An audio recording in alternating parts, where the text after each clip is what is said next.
Ça marche pas comme ça. Je vais pas me taire. Je vais pas, au bout d'un moment, je vais pas me taire. Je vais me défendre aussi. Je m'en fous des avocats, je m'en fous de la loi, je m'en fous de tout ça. Si j'ai envie de parler, je parle. Petite vidéo rapide sur le drama entre Y Penser et Acer Mandax. Non que je veux spécialement dériver sur le drama, mais effectivement, enfin, vu le titre de la vidéo est assez trompeur parce que j'étais en panne de titre et je savais pas trop comment faire un titre qui entre dans la vignette sans que ça soit illisible. En fait, pourquoi ce titre, en fait, qui est un peu éloigné, entre guillemets, de l'analyse rhétorique de Psyo sur le drama, etc., qui est le vrai sujet de ce podcast, pardon, eh bien, je me demande de faire une vidéo je crois, elle fait 2h22, je crois, à peu près. Attends, je regarde, je vérifie. Elle fait 2h22 et 58 secondes. Faire une vidéo de 2h22 et 58 secondes sur un gars avec qui t'as un conflit juridique. Moi, je me dis, est-ce que tu as envie d'aller en tôle en cinquième vitesse? Je sais pas. Honnêtement, je n'en ai aucune idée. Voir Psyodélique faire des vidéos sur Mandax et la tronche en biais, et les autres d'ailleurs, voilà, le fou allié, etc., c'est comme regarder une voiture foncer fond de cinquième contre un mur, alors que la caisse n'a pas de frein. Il y a une forme de beauté, il y a une forme de... Tu regardes le truc, tu n'y crois pas, parce que tu te dis, mais Ok, pourquoi pas? Il y a un côté assez, une fascination assez morbide à regarder ce gars là au moment où j'enregistre la vidéo à 247 000 abonnés. On lui dit que enfin le gars a concrètement dit plainte au cul pour diffamation, etc. Il a clairement dit, en tout cas, Zioclo a clairement avoué les bails que voilà, qu'il a sous-entendu, malgré le second degré, machin, que voilà, quand même, Psyodélique avait quand même plus ou moins sous-entendu de la pédophilie sur Mandax. Comme Psycho qui peut dire non, j'ai jamais rien dit sur la pédophilie, il a sous-entendu des trucs qui peuvent laisser entendre, par exemple pour la tronche en biais ou d'autres, qu'effectivement il pourrait être des pédophiles. Même si il s'est moqué effectivement de la comment ça s'appelle comment ça s'appelle la tenue là pour enfants, la truc pour enfants là il a rigolé, c'est vrai. Mais il y a un moment donné où il a laissé des sous-entendus qui pourraient amener à penser que c'est dangereux, ça peut être dangereux. S'il y a eu des choses comme ça. Et le gars il continue. Sérieux, j'ai pas les mots. J'écoute le truc en faisant un peu la vaisselle, en faisant des trucs à côté, parce que j'ai pas que ça à faire de regarder des vidéos de Psyo, j'ai pas que ça à faire, mais quand même, c'est... Ouais, je sais pas. Peut-être qu'il va nous faire des vidéos YouTube dans sa cellule de prison, j'en sais rien. Enfin, j'en ai aucune foutue idée, si tu veux, mais je trouve ça absolument fascinant à quel point la médiocrité et le déni... Ouais, je pense que Psyodélique, oui, moi, je suis un père, je suis un mari, j'ai des enfants, je suis un père de famille, haha, j'ai payé mes impôts, haha, mais non, c'est les woke. Bah, je pense vraiment il est dans ce délire-là. La moment où la sanction va tomber, je vous avouerai, bon là, spoiler, je ferai le déplacement à Paris pour le jugement si jamais si le truc du tribunal il est public. Hein. Je ferai le déplacement, sachez-le. Sachez-le, je ferai le déplacement. Donc, enfin bref, ce sont les digressions. Alors, qu'est-ce que dit ChatGPT de la vidéo de 2h21, de 2h22, pardon, sur la vidéo de Psyo? Vas-y, ChatGPT, la scène est à toi. Salut Martin. Salut YouTube. Alors j'ai analysé la rhétorique de la vidéo de Psyodélique sur le drama entre Y Penser et Acer Mandax. Est-il aussi malhonnête que d'habitude? Regardons ça. La structure argumentative, commençons par la structure des arguments. Psyodélique base son discours sur une critique constante de la tronche en biais et plus précisément de Mandax et Vled Tapas. Il les accuse de manipuler la méthode zététique pour avoir toujours raison, et non pour rechercher la vérité. Dès le départ, on remarque une stratégie d'opposition claire, d'un côté, ceux qui défendent l'esprit critique, selon lui, Bruce de Y Penser et lui-même. De l'autre, ceux qui le déforment, à savoir la tronche en biais. Mais ce qui pose problème ici, c'est que Psyodélique a tendance à faire des généralisations abusives. Il prend des cas individuels, comme une blague douteuse de la vidéothèque d'Alexandrie, et en tire des conclusions généralisées sur toute la méthode de ses opposants. Il en va de même avec ses critiques sur l'idéologie supposée de Mandax. En revanche, Bruce de Y Penser est plus mesuré. Il critique aussi la tronche en biais, mais ses critiques sont souvent plus factuelles et nuancées. Il reproche à Mandax un manque de transparence et un biais idéologique, mais évite les généralisations excessives de Psyodlik. Alors, en termes de construction argumentative, on a deux approches, une plus émotionnelle et simplifiée du côté de Psyodlik, et une critique plus rigoureuse, mais teintée de frustration, du côté de Bruce. Ma note ici, 13/20 pour Psyodlik.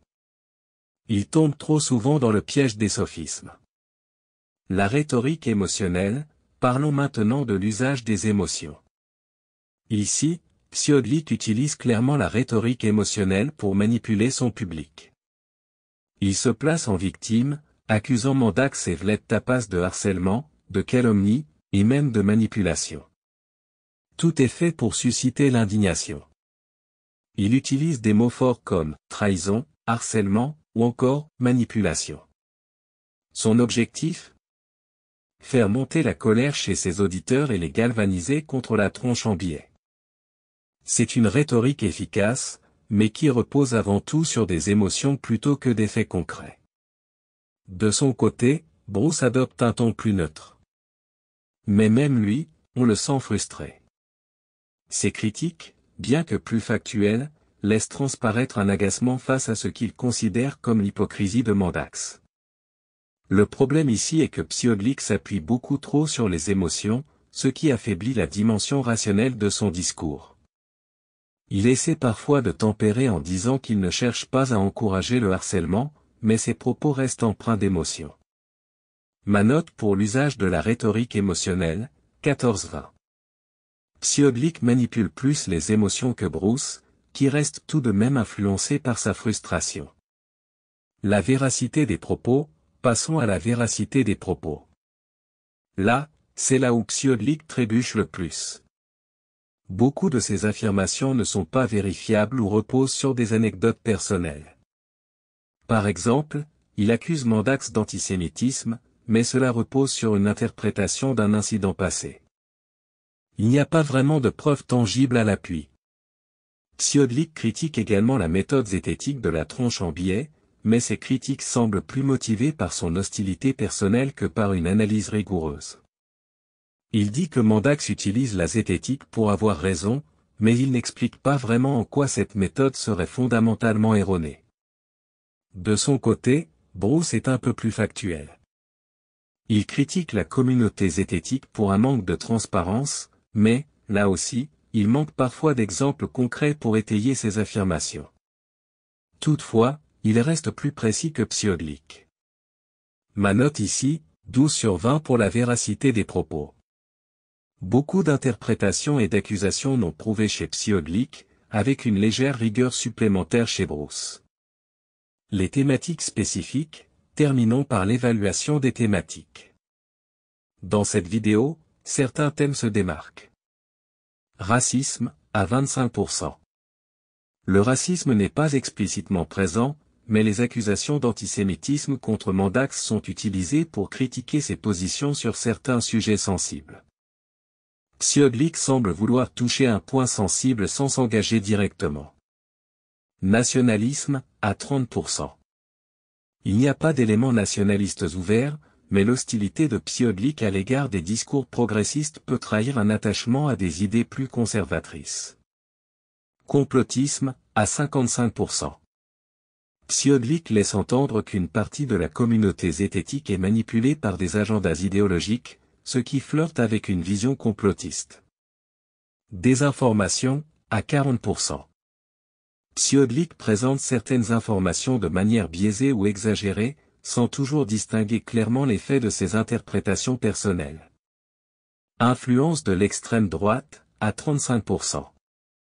Psyodlik et Bruce ne se revendiquent pas de l'extrême droite, mais certaines critiques contre les élites progressistes et le rejet de certaines formes d'inclusivité peuvent être interprétées comme proches de cette pensée. Ma conclusion, 12/20. La vidéo de Psyodlik est fortement marquée par l'émotion, les sophismes, et les attaques personnelles. Cela affaiblit sa crédibilité et la rigueur de son argumentation. Conclusion, voilà pour cette analyse détaillée de la vidéo et pensée atomise la tronche en biais.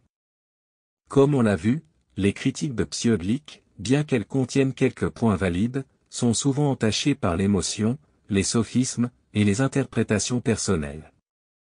Bruce de Épensé, quant à lui, reste plus mesuré, mais sa frustration transparaît également. Merci à vous de m'avoir écouté. Si vous avez apprécié cet épisode, n'hésitez pas à le partager et à laisser vos commentaires. À très bientôt pour une nouvelle analyse. Donc, merci ChatGPT pour cette analyse. Bon, j'ai envie de dire, Psyo fait du Psyo. Voilà, il prend... Et quand, là, on devrait s'estimer heureux. Hein. Là, il prend quelques points de vrai. Et en plus, les points de vrai, c'est même pas lui qui les dit, c'est plutôt Bruce d'y penser. D'ailleurs, j'avoue, j'ai totalement zappé de dire ça en intro, mais j'avoue que... Ouais, au-delà du cas d'Obsolete qui se sert de ce qui instrumentalise ça pour taper sur Mandax, etc., etc. Parce qu'on va être clair, Psyodelic n'en a strictement rien à foutre de l'antisémitisme et du racisme. Sa chaîne est basée sur le racisme et sur la transphobie. Je pense que c'est assez clair quand tu te nourris principalement sur F the News, c'est que la vérité, tu t'en bats un peu les couilles.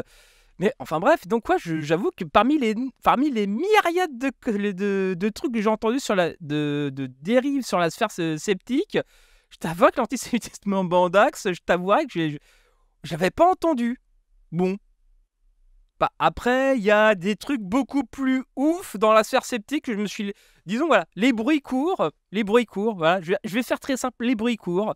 Voilà, parce qu'à un moment donné, même sur moi, on va dire, il y a des bruits qui courent, donc à un moment donné, je connais, on va dire, qu'une rumeur n'est pas forcément vraie.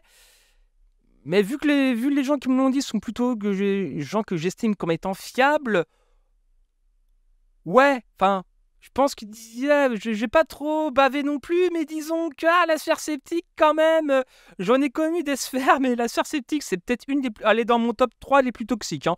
Des bails que j'ai pu entendre à droite à gauche, ouais, quand même. Si un jour les trucs sortent et se révèlent être vrais, alors je vous garantis qu'au-delà des horreurs, effectivement, qu'on doit, voilà, enfin, j'ai à peu près une idée en tête des horreurs qui pourraient sortir éventuellement. C'est-à-dire, j'ai entendu mille et un trucs sur la ZTT, sur la sphère Z. Et je me dis que dans le tas, il y en a peut-être 2-3 qui est vrai, peut-être voire même plus. Mais enfin, j'espère que c'est peut-être les dossiers les moins meilleurs qui sortent. Mais voilà, disons que, ouais, si les trucs sortent et se vérifient, ouais, bon, à un moment donné, je pense qu'il va y avoir des responsabilités qui vont devoir demander, on va dire. Et ouais, enfin bref, je vais pas spoiler plus, mais disons qu'à ce moment-là, on en reparlera, mais je me tiens prêt. Et sans doute, peut-être pas pour rajouter de l'huile sur le feu, mais juste pour dire, ah ouais, ça, effectivement, oui, ça, j'étais au courant du truc. Ah, ça, je viens de l'apprendre. Ah non, ça, je savais pas, par contre. Ouais, je serais plutôt dans cette posture-là. Parce que, bon, voilà, se réjouir de Bayori, bon, c'est un peu limite quand même comme truc, mais bon, voilà. C'est à peu près l'idée, ce que je voulais en faire. Donc, enfin, bref. Donc, voilà, c'était un petit peu l'analyse de ChatGPT sur la vidéo de plus de 2 heures de Psyodelic. Bon, juste l'analyse en soi... Il y a eu des vidéos qui étaient infiniment pires. Honnêtement, il y a eu des vidéos où là, le pourcentage de racisme était assez vénère. La compatibilité avec l'extrême droite en pourcentage était beaucoup plus haute. Là, effectivement, ouais. Disons que ça reste dans les standards normatifs de dégueulasserie du bonhomme. Voilà, bon, j'ai envie de dire, avec Psyodelic, bon, on sait que la vérité n'est pas un critère. On sait que, comme disait Zioclo, effectivement, l'éthique n'est clairement pas au programme. De la part d'un gars qui lui a quand même abondamment lustré le casque pendant des mois et des mois, voire des années. Bon, on peut quand même moyennement apprécier la remarque. Et donc voilà, c'était Martin Eden et ChatGPT en direct du Wokistan. Bisous à vous. Psycho n'a effectivement pas le poids de l'éthique à chaque instant. Voire, loin de là même, je pourrais dire. Il l'a des fois, mais c'est pas ce qui domine sa ligne éditoriale, on est bien d'accord.